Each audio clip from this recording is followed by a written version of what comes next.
So what's a regenerative bunker? It's not a steel box in the ground, but it's a food forest, and it's a community that know how to manage that food forest and know how to build from local materials. Welcome to the Regeneration Will Be Funded. My name is Matthew Monahan, and in this series, we're exploring the intersections of regenerative finance, technology, and our living planet. Created with Ma Earth, you can find all of our conversations and more at maearth.com. Thanks for joining us.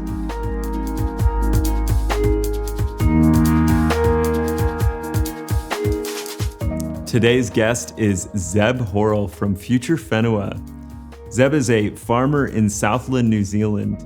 He's part of a younger generation of farmers who are gaining influence through their emphasis on regenerative practices and principles. He expresses this work through the project Future Whenua, whenua being the Māori word for land. In this discussion, we talk about Zeb's firsthand experiences with regenerative farming and agriculture. He shares some fun stories about running a music festival called Burning Horse on the land. We also go into how does Zeb receive inspiration? Who are some of the teachers and what are some of the books that have been particularly impactful on him? We also go into the model of bioregional food hubs and Zeb's vision for regenerative bunkers, a slightly tongue-in-cheek term, but it's actually a really creative idea for how to bridge capital from wealthy home buyers looking for a safe place and regenerative land projects looking for more funds. This conversation was recorded in May 2023 at the Eco Weaving Gathering in Wilbur, California. Let's dive right in. Zeb Horrell. Today we are here with Zeb Horrell. Zeb is the founder of Future Whenua. Thanks for being here. Yeah, kia ora, Matthew. Good to be here. All the way from Southland, Aotearoa, New Zealand. I don't know how we both end up all the way from New Zealand now in this room in California. Maybe we'll get into that in a bit, but how was the trip over? It's been an awesome trip. Yeah, had a layover in Hawaii, and so got to see the island, hopped on a scooter and hopped on a surfboard, and then, so a couple of days in San Francisco, checking out some of the old spots, and then now up to Wilbur and linking up with you and all the other regenerates that we're part of this meeting with, so it's pretty cool. Nice. So we'd love to help people hear your story. I know you grew up on a farm down in Southland, and you've also had some overseas experiences. Maybe in your words, what's your background and how you come to this work? Okay, so grew up on the Montana Flat. It's a 400 hectare flat sheep farm in northern Southland. We've got 5,000 sheep that we manage, and that's the predominant sort of output on the property is one wool, but we're not getting paid a whole heap for that at the moment. But so mostly it's the lamb. And just like growing up there, it's like rural lifestyle. Southland's a bit like the Montana of New Zealand. It's sort of sparsely populated, but productive, and got really like land-based values. And just went to Lincoln University, and then after that, traveled and spent a bit of time in San Francisco, about a year and a half there, and that sort of changed my worldview a little bit into all the activity that's happening in the Bay Area. Carried on through Europe after that, and it was actually doing some sort of volunteering stints, and I was working on this 5 hectare property in Austria, and he was almost entirely self-sufficient, including, he was growing this biomass that he was feeding and creating his own energy, and, they had about 12 different types of livestock and all these different birds, and, the garden was chaotic but really productive. And I was just thinking like how much they were producing on 5 acres in the Austrian Alps, and we've got 400 hectares and we're only producing lamb. And so that was a bit of a trigger for me, and just like, oh wow, we could probably be doing better. And then getting home, I just wanted to apply some of that and spend a lot of time in my evenings YouTubing permaculture, and just like that led to sort of regenerative agriculture. And it's not just what I can do in my backyard, but we can affect our whole management of the farm system, and then just started to get a eye on sort of how can some of the stuff that I'm toying with, how could that scale to influence the wider sector? Because like our farm wasn't anomalous. We were part of just the broader agricultural sector, which is very like sort of singular systems, what we're producing on the land. Mm-hmm.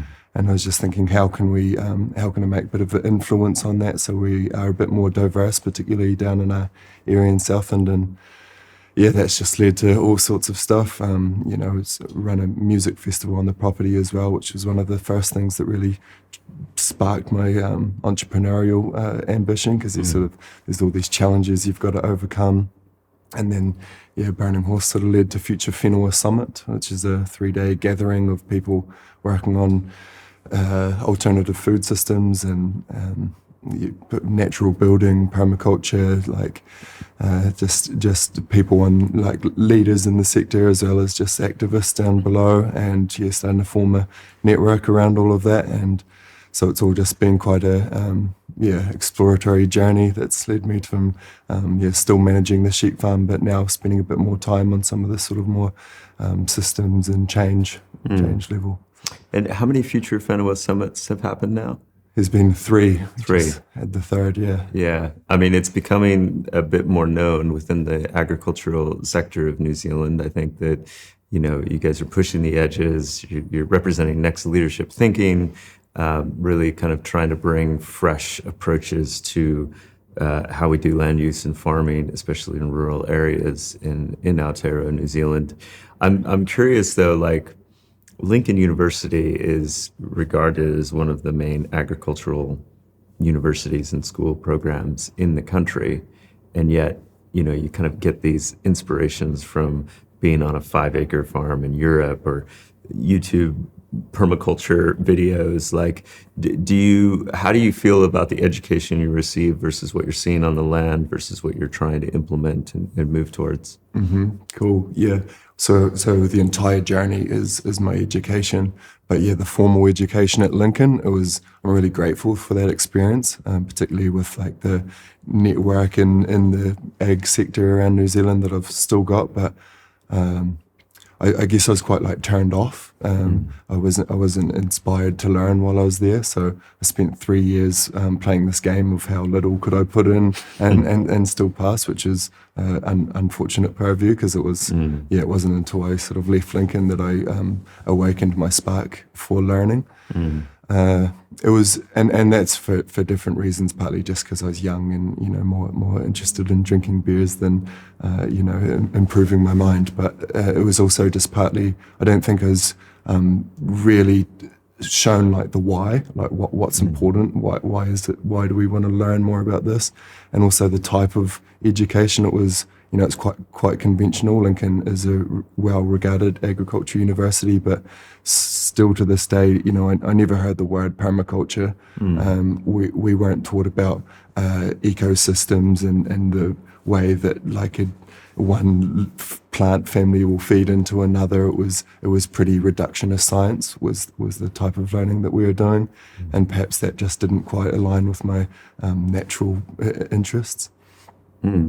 And now, how do you see this kind of trend around regenerative agriculture? How are you experiencing it with other farmers and with people you know? Like, do you feel like it's really hitting more of a mainstream velocity? Are we still kind of at the early part of this? What's your felt sense? My felt sense was that regenerative agriculture went from a term that wasn't heard to about 3-4 years ago in New Zealand, just everyone heard it at once. There was like a really wave of people at least knowing the term, maybe not understanding the principles. But at least things like diversity, crop diversity and grazing management. And so I don't think it was adopted at a practice level in the same way that it became aware. And partly some of that was just there was a lot of resistance from conventional farmers that are really concerned about the loss of production if we were to shift our practice to these regenerative models. there's a lot of sort of dogma around it's unscientific and where's the science? And of course, there's a heap of science behind what's known as regenerative agriculture. But yeah, I think it's from our experience as farmers. Burns and I weren't like selecting these crops and sort of reading through Gray Brown's books and going. We sort of just said, we want to include more diversity in our winter crops, and we'd talk to advanced agriculture. So these are like the big guys, and they're predominantly like chemical sales and selling like monoculture to farmers, but they were really cooperative with us and have been like on our team 100% as we've like transitioned and explored a bunch of different stuff. So maybe it's not what they're trying to sell to other farmers yet, but they've definitely supported us in our journey. Nice. So you've mentioned kind of the diversification of crops. What are some of the other practices and principles that you've kind of sought to bring to your farm? So two different things there, practices and principles, and a lot of it does come to the principles, the general philosophy of just caring for the land and loving the land and having a relationship with the land. And so that was one of the deeper parts that's still sort of hard to get your head around, but just like spending more time out in the field and walking and observing and just generally trying to just care for it. Like, okay, I want this to be healthy. And so that's a deeper one, and that's hard to teach. It's just hard. It's an intrinsic. Some time you're just like, oh wow, I love this land, and I want my practice and my time as the steward here to enhance the life in this place. And then the practices on a sheep farm, the diversity, particularly in our winter crops. In Southland we don't grow grass in winter for about 4 months, so we've got to have this bank of feed. And so, we usually grow Swedes, which is this bulb or like a fodder beet. And so, including diversity in that, just like I'm sure the listeners know about the need for plant diversity, but grazing management and sort of herding. And so we used to have set stock for a lot longer after lambing time, particularly in spring. They would have at least 2 or 3 months where they're set stocked. They could just like graze and select between maybe 4 paddocks.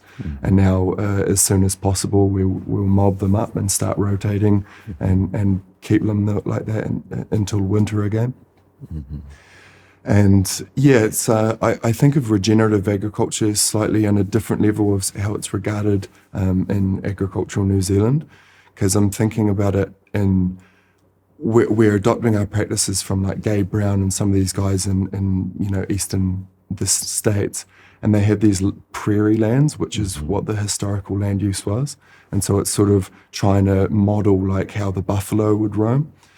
In New Zealand, we didn't have land-based mammals. It was all forest. Our entire landscape was podocarp forest on our farm. So if we're to regenerate, it's actually returning to forest. And of course, like we've got a really productive farm. It would be sacrilege to say I'm going to just like plant this all in trees. And so it's like, how can I still be a productive sheep block, but sort of introduce more native forest? And so part of what regenerative agriculture means to me is starting a small nursery and starting to think about how can I maybe, we've got a lot of like east-west shelter belts that are predominantly pine or macrocarpa or leylandis, but how can I start to plant with like maybe diverse native and perhaps rather than 5-meter wide hedgerows, which is the standard, doing 15-meter row and planting those, mostly with natives, but also with chestnuts or oaks or something like this. I'm not a native specialist or anything. Like we want all of it, but just how do we get more trees and like larger bush species into our sheep farming system? Yeah, we're doing the same in Mangaroa, where it's like you have land that's really well suited for grazing and for farm production, and yet you also have lots of land that can be returned back into more native reforestation. And it's just kind of listening and understanding where it makes sense to change a bit of practices, introduce a new way of thinking about it. What else are you seeing across the regenerative agriculture conversation in New Zealand? So the observation is a big part of it. There's a lot more people that carry a spade on their motorbikes now and dig holes and are looking for worms and seeing how does the dry period affect their land. And so I hear a lot more conversations of people just really trying to read their own landscapes. And I think that's important. And I think, part of what's necessary, I don't know if I'm seeing this or not, is just we need more people on the land stewarding. And so there's still a trend in New Zealand, and I think everywhere, of larger farms, corporate farming models. And whether it's happening yet, because the trend seems to be, still bigger farms, more corporate. But at least in the conversational level, I'm hearing a lot more people wanting to have smaller farms and manage just like what they can manage, which might more be 100 acres rather than 10,000. And so that's something I'm sort of seeing, is at least a trend of understanding that we need to maybe revert, rather than, since the 60s onwards, we've been getting bigger and bigger and more industrial. So like, what was it before that, when we had more localized systems and we had smaller farms? So there's people starting to look to the past as we start to assess what's happening in the future. Nice. So I'd love to ask you about this music festival and these parties that you've been putting on. Burning Horse. I take it that's a nod to Burning Man. Is that the original inspiration for the name? Yeah, it was. And there's this whole regional burn thing, and we're not a official regional burn, at least not yet. And I possibly would have picked a different name had I known that. But I was just young. It was my first summer back after traveling. Nice. And we'd always had parties growing up, and it was a bit of a gathering place. We've got the Mataura River runs through our boundary, and beautiful bit of land down there.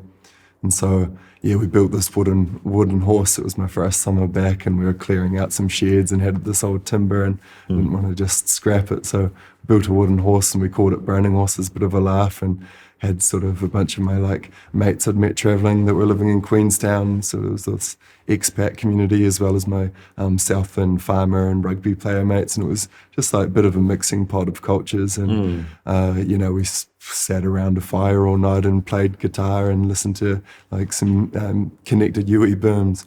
And just essentially following synchronicity. We had talked that night that, this could be bigger. We could, get a sound system and sell tickets. And sure enough, the path allowed me to meet Stevie Dub, who had the sound system and knew a bunch of DJs. And so the following year we did do that, and it's just grown each year. Each year we've added a new zone: the live music stage, the wellness zone, the regenerative talk space.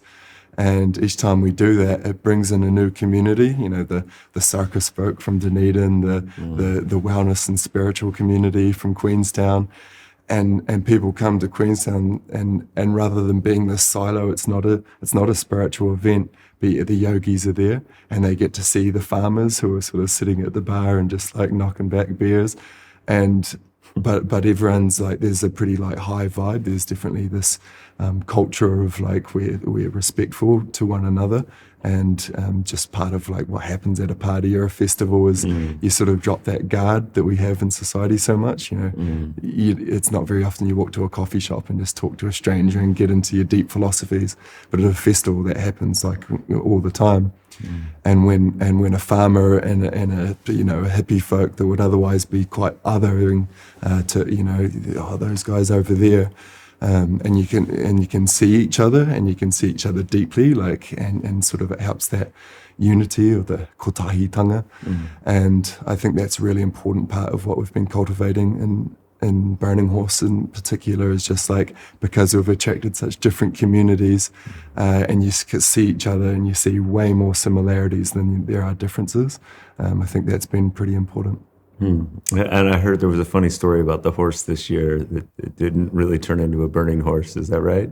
Yeah, it's true. It's true. We scaled up this year. We've just had 2 years off as a result of COVID, and we came back and we're like, okay, we're doing everything again, but we're doing it better and we're doing more stuff. And so we just got a bit ambitious, particularly with the horse build. We wanted to build a Trojan horse that we could get up inside. So we did do that, and had seating for about 21 people.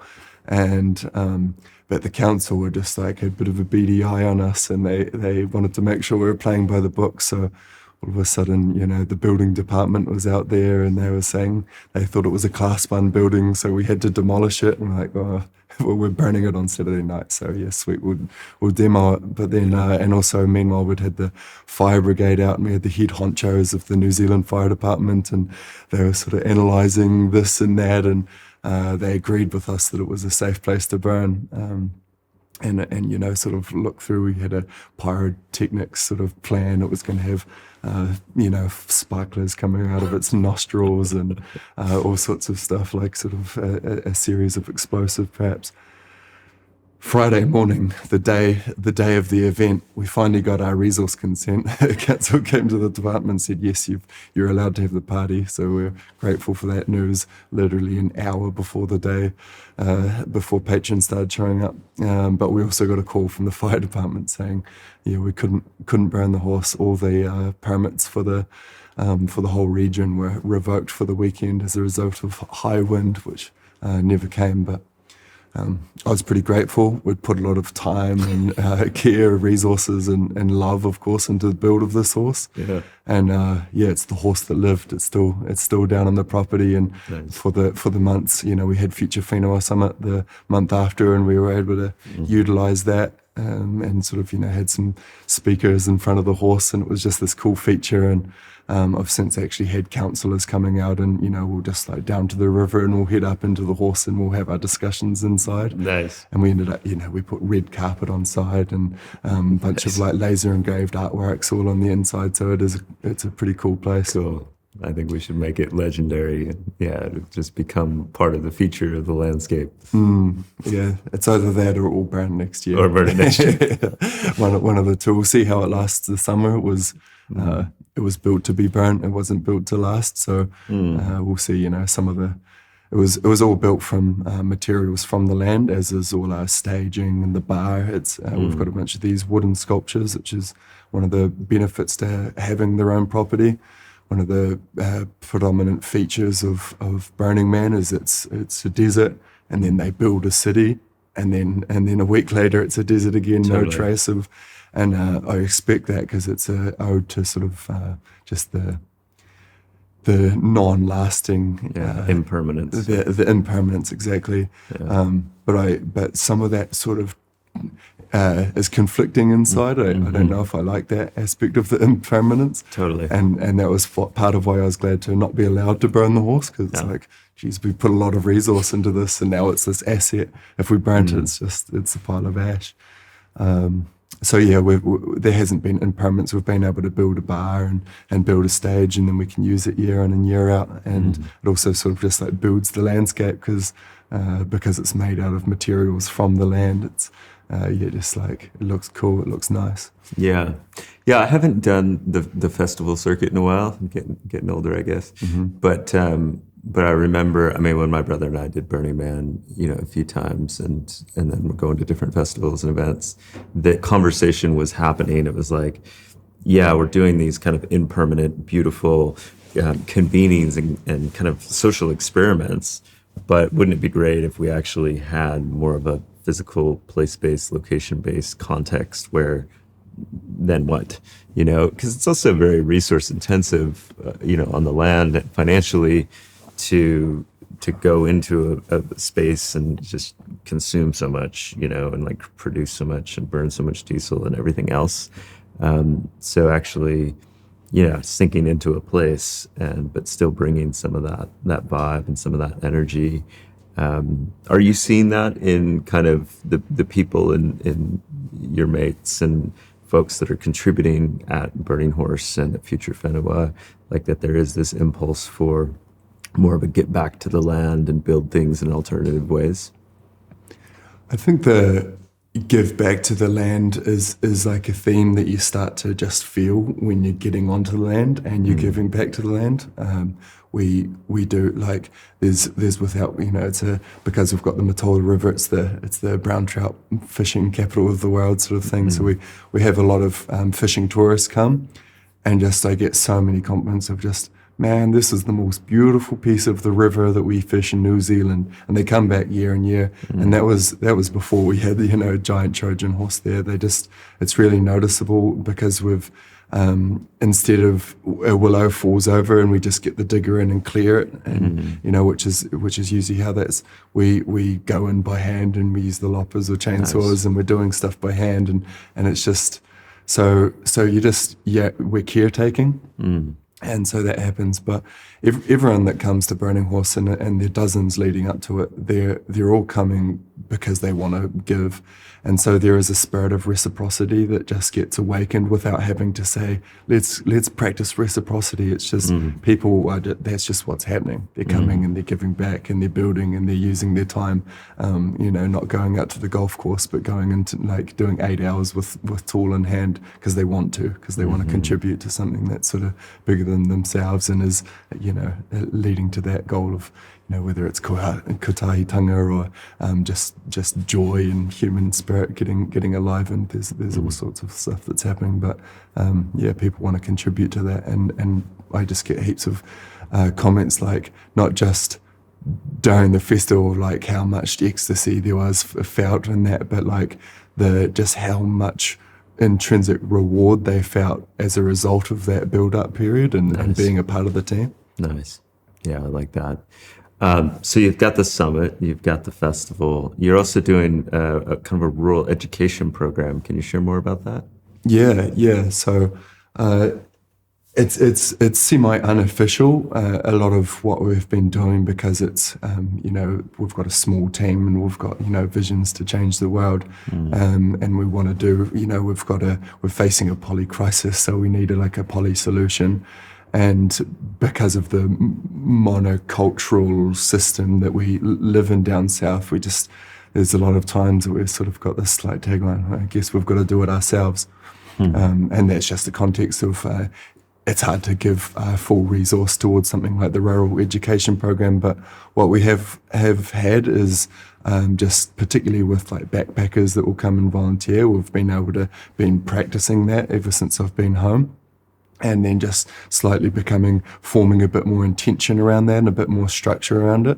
So right now it would be like a cadetship program. Someone's been coming for the last 3 years and spending about 3 months on the farm. And essentially they're just my right-hand man. We do work in the garden, we do work in the nursery, we do work on the farm. And just as a result of that experience, you get to learn gardening, you get to learn permaculture, and you get to learn sort of what it is to manage 5,000 sheep. And of course, you get to learn to create art and build a festival. So that's sort of where it sits at the moment. The aspiration is to develop something of a hub where there'd be, a facility, definitely like a learning center, like a building, a specific structure with some cabins, so there's a bit more accommodation. So they'd still have this cadetship program where they're the long-term stays, but they would also have offering for weekend workshops or 5-day sort of, permaculture living workshops. And so that's where we'd like to head with it, would be some of these other offerings. And as a result of, putting our hands up and waving a bit of a flag of, hey, we're here, we care about the future, we're really active and working towards the future we want. It's built a really strong network of the people with the capacity to teach permaculture and, teach flax weaving and guide nature walks. So pretty well connected and really lucky for the sort of community that we've formed down there. And so we've sort of built the building blocks of how we could make this happen. So it's sort of just like looking for a bit of maybe a capital injection to help us, build the resources and sort of maybe hire someone that can be more dedicated to those aspects. Yeah. I love all these creative ideas, and you just seem like you have a lot of inspiration. And, you mentioned earlier, like maybe when you were in uni, you weren't as switched on about improving your mind, and maybe just putting back some beers. And what's shifted for you? Why this like so much aliveness and spark to make positive change? Mm-hmm. There was no one thing. It was just an evolution of, traveling and rich experience and just like seeing novelty. I started meditating when I was about the same time. Started experiencing, psychedelics, and not just as a party drug, but as a like, let's go out into the nature and like, have some of these substances and just like look, do that observation when you're in these altered states. And one of my favorite books, Stealing Fire by Jamie Wheel, that helped a lot because he's talking about these altered states leads to altered traits. And so starting to go to a festival, but being quite intentional about the conversations I'm having there. So it's been a continual shift over time, and just rather than watching TV, watching YouTube, and rather than listening to music, listening to a podcast. And obviously I still love music and mix all of that in together, but just choosing that option, especially in the beginning when the habits were more centered around just the music and fun and just like hanging with the mates and just being quite intentional about picking the option or add to my growth. And then that just became a habit, so now I wouldn't even consider going home and turning on Netflix. I'll just go back and either read or get into my garden or something, because that's like how I live my life as a result of years of making those choices. Nice. And there's a lot of talk in New Zealand about mental health, and COVID was tough, obviously, and people might be surprised to learn. I mean, New Zealand has pretty troubling mental health statistics. A lot of people taking their own life when they're young. I'm curious just kind of how you feel and think about that issue and set of issues, and how do we respond as a society? I think there's a lack of ontological curiosity in our culture, particularly in the farming sector, in our culture generally, but we're talking about the rural sector, and that's what engages me. And what I mean by that is, throughout time we've asked these questions about who am I, why am I here, how should I live my life, what is the meaning of all of this? And we've had different ways of answering that question, and whether it's large religion, lately it's been very focused on the market and capitalism. And we've just got this unique opportunity now as all of those things are starting to shake and we can see the wobbles, that we get to answer those questions from a new lens. And we can take from the historic ways that we've answered those questions with some of the more new agey spiritual stuff. And I think as a result of the lack of the curiosity, because it's not part of our culture to have a conversation at the pub about why are you living your life? What's the most important thing to you? It just we default into stuff like, well, I'm here to make money.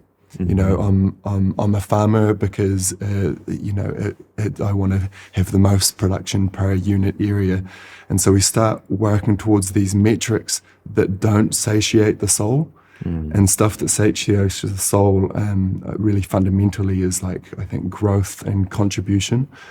We want to be learning more, and we want to be giving more, and I think if we stop and took a bit more time to ask those questions and have conversations about those questions, then it would start to, we wouldn't just get into that default rut hamster wheel. We're all following this path just because that's where we're on, but we can start to step out and actually treat ourselves to what was the contract I made when I decided to come down to earth and live. It wasn't just to follow this path and work 40 hours a week to then go and do cocaine in the weekends with my mates. It's nah, I'm here to do something. I'm here to create something. And I think the people that I know that are really happy, and it's not it's not just the surface level happiness. That's not the goal. It's a deeper contentment about where they're at and what the path they're on.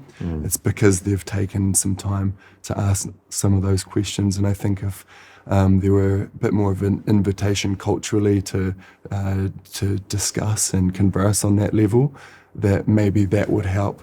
And people would start to see their roles as contribution, we would rather than being forced to work 40 hours to earn our income to then have what we think we want, we would just want to do that time, and maybe that's sort of like the high level and optimistic thinking, but that's my experience. I work harder than I ever did, and I don't really get paid for most of what I do. I just want to do it because it serves my soul and it makes me intrinsically happy and feel satiated.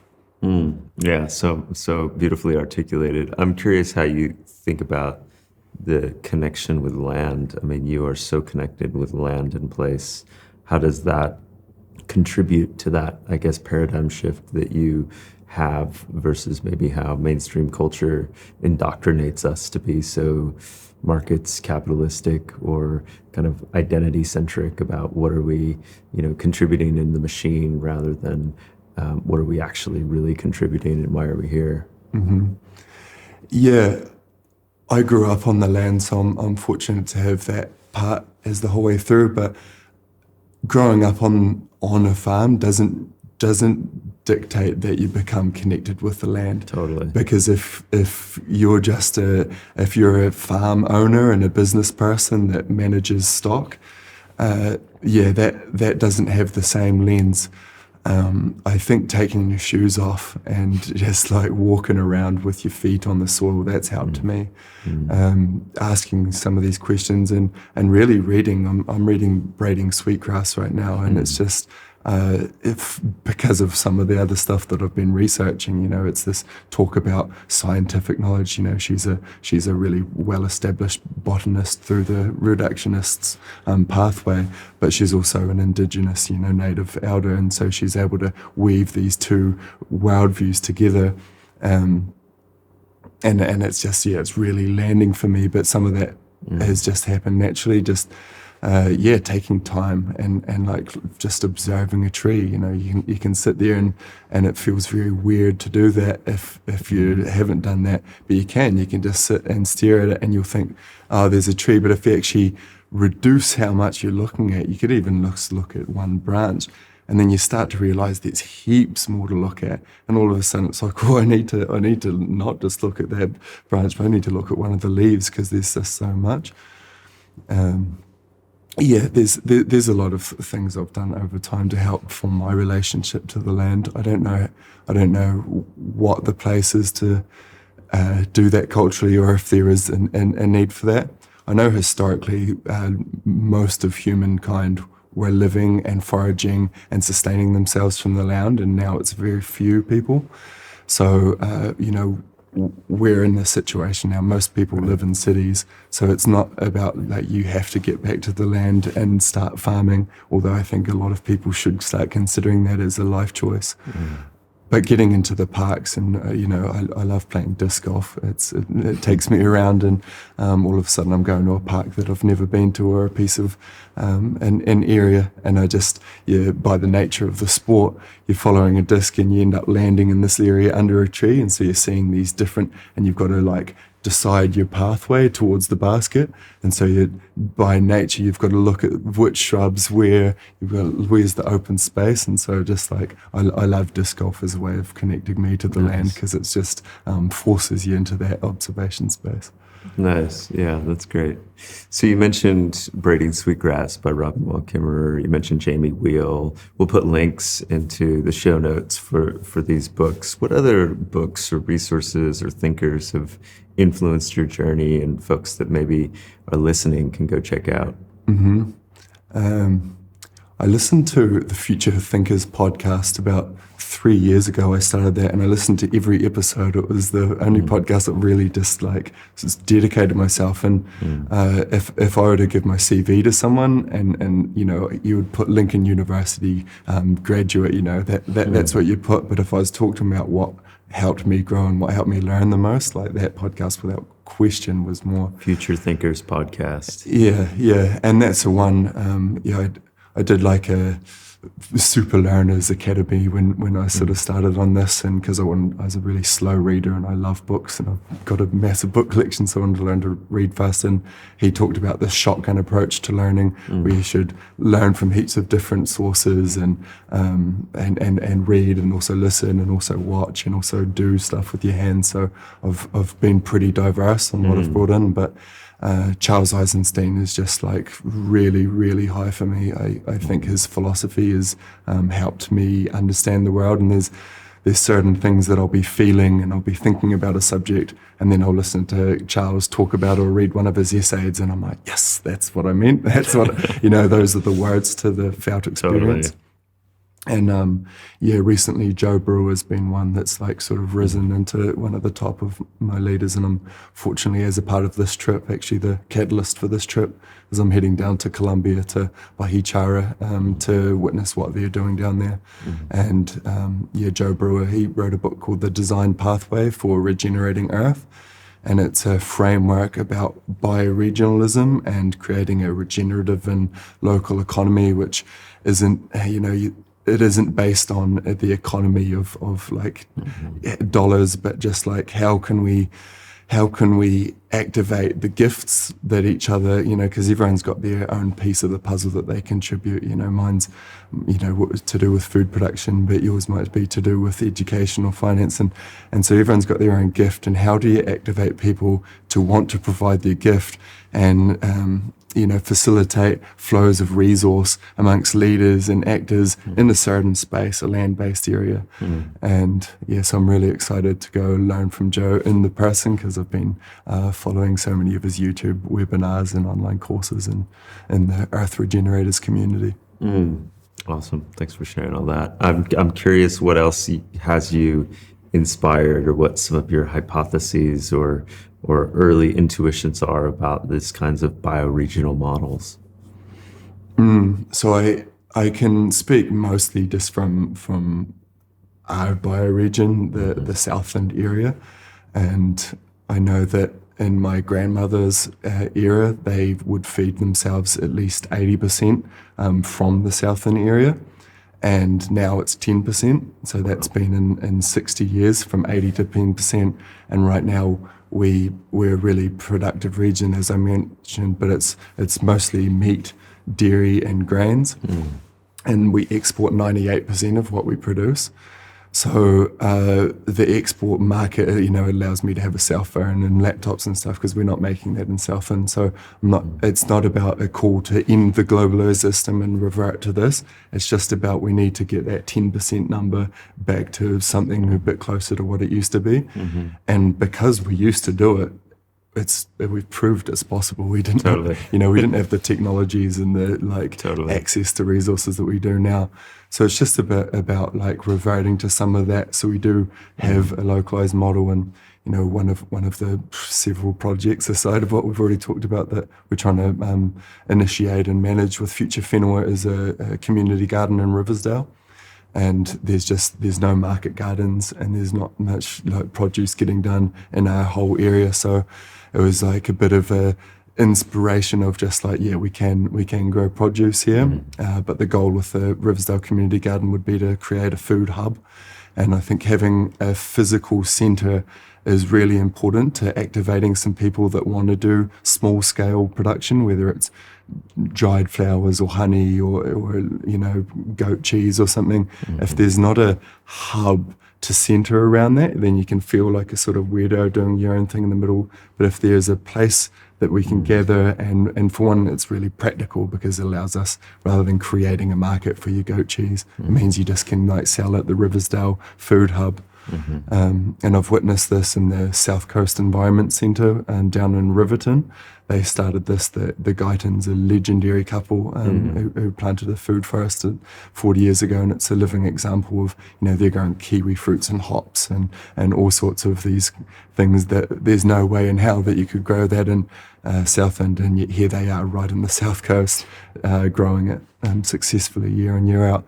But because of this hub that they have in the centre of Riverton, there's all sorts of people. You go to Riverton, it's hard to believe there's so many people working in this space. And so what I'd like to really create is this hub in Riversdale, and I think that's going to do more for activating people's, just empowering them to have a crack, because people intrinsically want to dabble, whether it's making earrings out of clay or producing just small scale market gardens.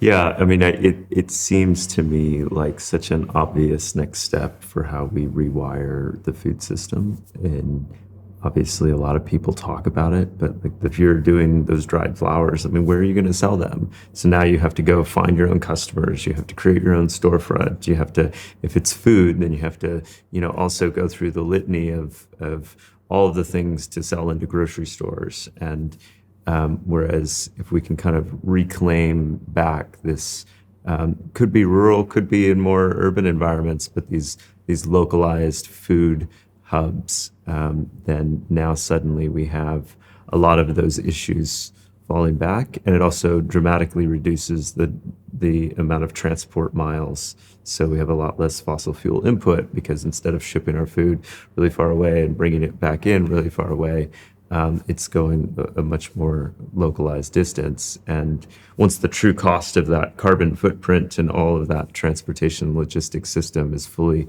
felt and realized by our economy, we're also going to see higher food prices anyway. And so then I think this will just be a natural comparative advantage for local growers to be able to compete more. Because right now the economics of this stuff, what we experience in the North Island, it's like, this is the worst business ever. It is so hard. I am shocked at how hard it is for local growers and farms to have anything that resembles a sustainable business model.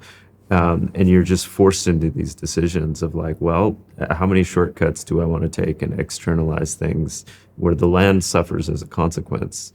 And of course we're talking about lots of inputs of fertilizers and chemicals and sprays and everything else. And so, the whole system needs a proper rejigging. Curious what you think of all that, and what are you noticing, especially from a economics layer? Mm-hmm. Yeah, the economies of scale is real. The reason why the farms are getting bigger and bigger and owned by less and less people is because, if you're managing 10,000 acres, that means you can afford to buy the 200 horsepower tractor. And so it just means, if you're focusing only on growing tomatoes and then you can export, that means you can get really good at growing tomatoes. Right. So you can just...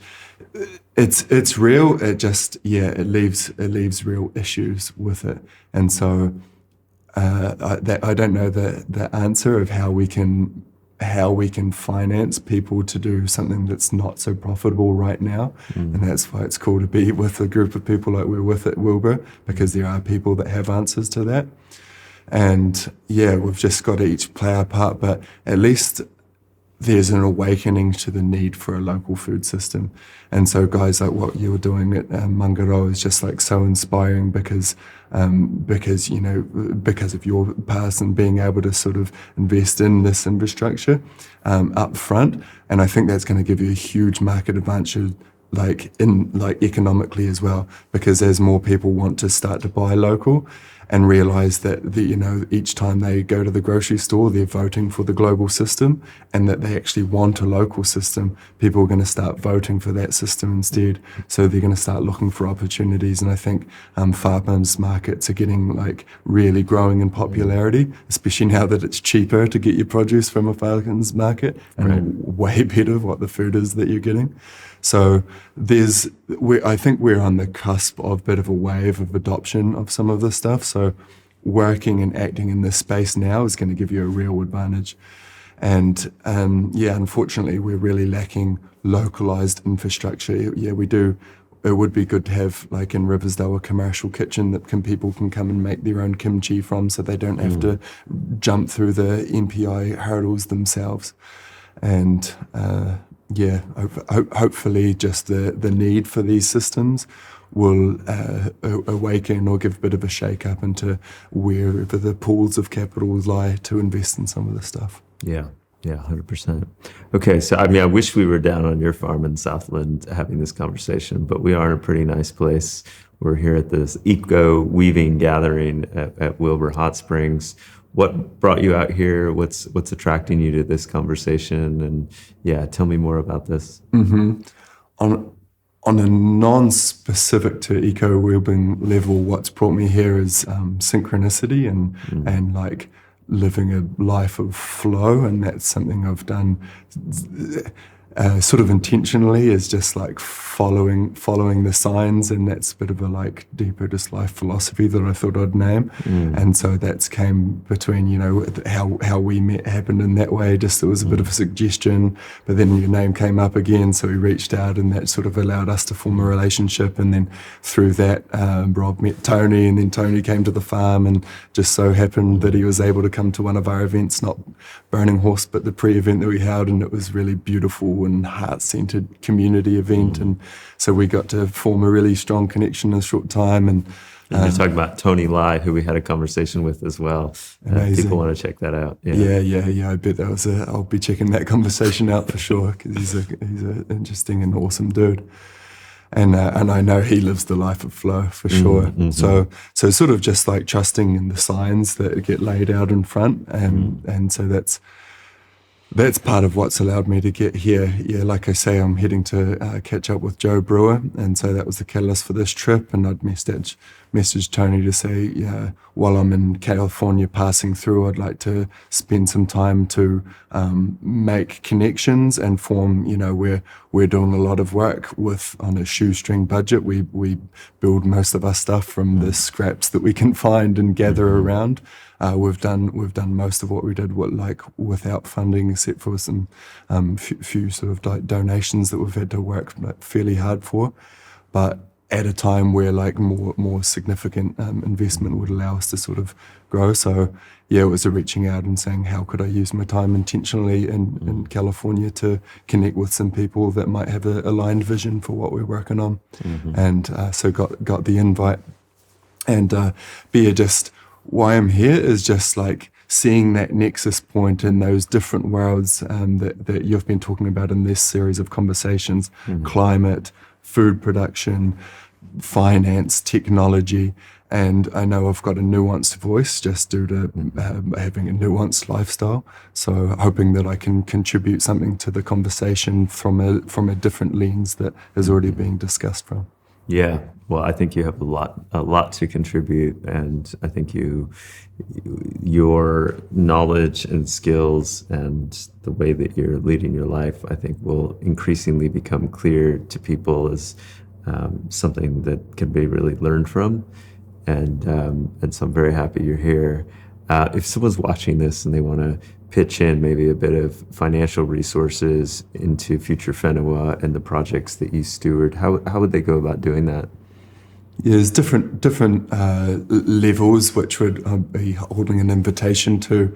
For starters, we've got a website, futurewhenua.co.nz, and that's got like a list of the sort of podcasts, and we've got a YouTube channel with probably 50 videos now, which span from the stuff that we've been trialing on our farm, from direct sown permaculture to trying to mulch our hedgerow cuttings rather than burn them, which is the standard practice, and through to conversations with Joel Salatin and Zach Bush and Jeremy Lent that we've had. And so that's a place to get a bit more information about what we're doing with Future Whenua and some of the projects that we're actively engaged in, and some that we're hoping to work on in the future. And on that site, there's a donate now button. But yeah, also just holding space for someone to be a bit more of a significant partner. I've been following this trend of, the sort of wealthy elite buying these mega mansions in Queenstown as an escape route. People with an eye on the trends which might make, LA or San Francisco not such a great place to live in, 10, 20 years' time if there were a crumbling of the structures that govern society currently. And I was just like, if people were building a mansion out in Glenorchy, which has this one windy road to get there, there's no food production there, there's a pretty limited like source of water. It's like you're really missing the mark on actually what a bunker is. And one of my sort of early projects I worked on, I had a website, regenerativebunkers.com. That's a pretty cool domain.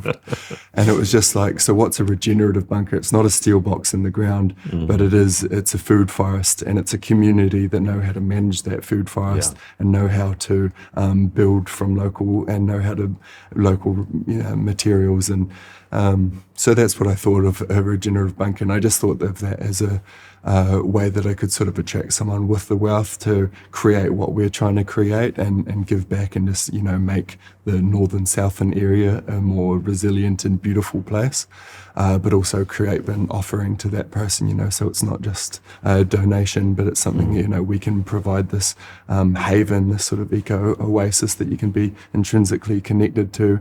And I know that on a soul level at least, and probably at a mind level for someone who's really researching this stuff, like that would be attractive or appealing. But it's a lot of work, and so we're here already doing that work, and I've already formed the network of people who are capable and active and able to do that. So it would be sort of that offering of like, we'll make it happen with some funding. So that would be those would be the different levels. Nice.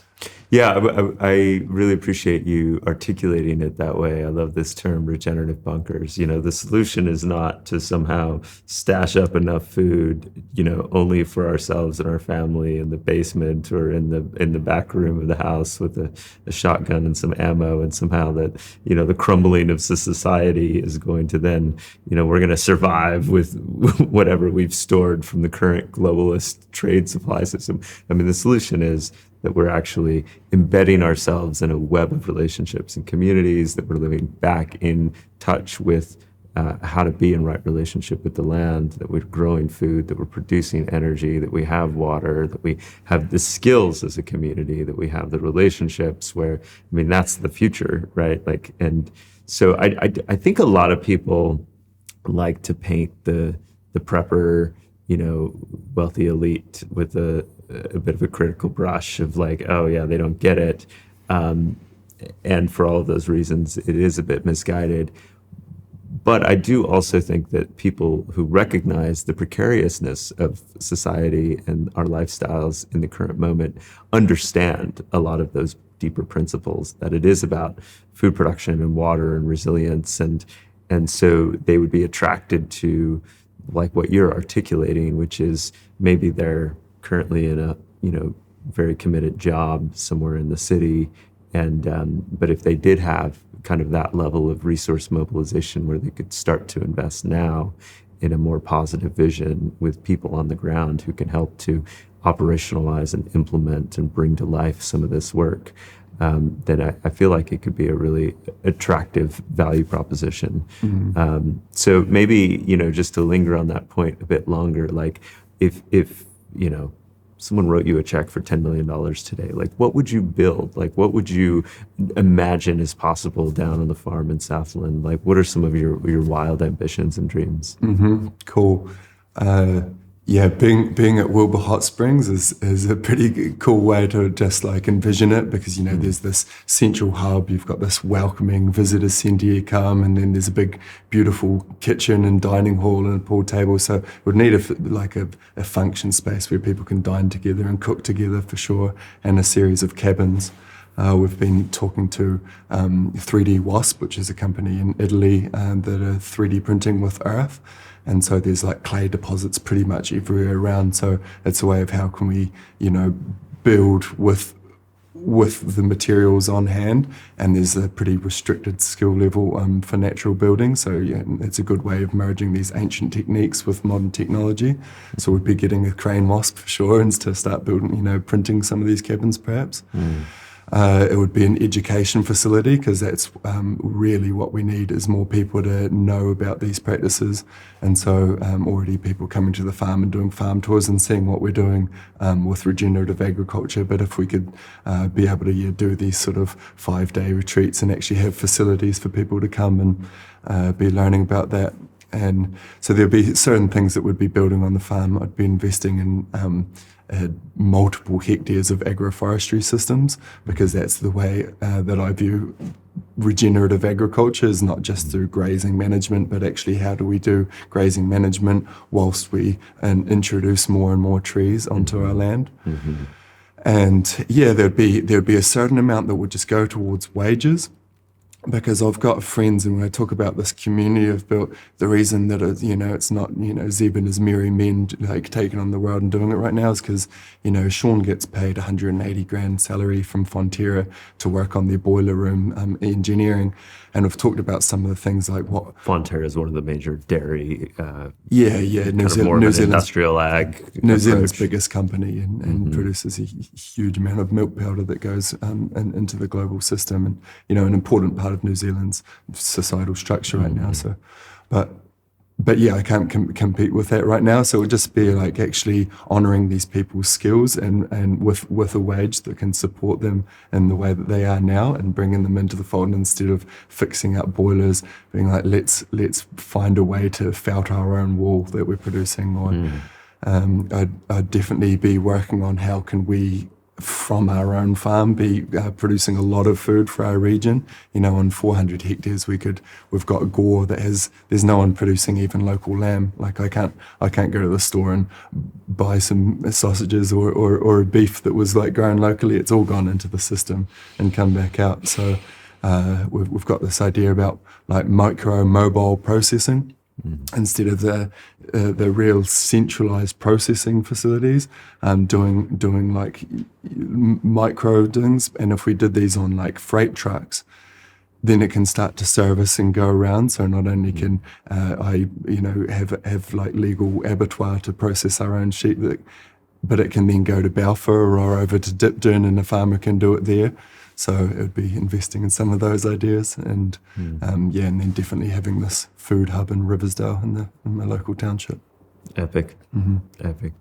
Are there any other messages that you want to share before we close out? I'd probably just revert to that, what I was talking about, growth and contribution, because I think it's a really simple message. And I think if we had a bit more of an ontological curiosity and an understanding about like those, if we connect to nature and if we offer our gifts to society or to our friends or to other people, and we just the more you contribute, and then you start realizing it comes back. You don't have to get paid for the work that you're doing, but you just do stuff that you love and that you're good at, that it finds its way of returning to you. And then if you just stay engaged in this process, and like, not growth as in the big mega, we need to get bigger and bigger, but just like, learning more and, the growth of the soul. I think if we reverted to some of those really simple values, it could be a catalyst for a lot of the change that we're hoping for. Zeb, thank you so much. It's been awesome. Thanks for the beautiful questions and the awesome conversation, Matthew. Yeah, cheers. That was a lot of fun to talk with Zeb. He has a lot of creative ideas, but also real practical skills to make them happen. You can learn more by going to futurewhenua.com. Whenua is spelled W-H-E-N-U-A. There's a link in the show notes. And you can also make a donation there. We've contributed to Future Whenua. We think that this is a really exciting team, and there's going to be more coming from them in the future. For more conversations like this one, go to maearth.com. Please like, share, subscribe, tell your friends. We are a new media network and channel, so we'd love to hear what you think. Thanks for tuning in, and I'll see you next time.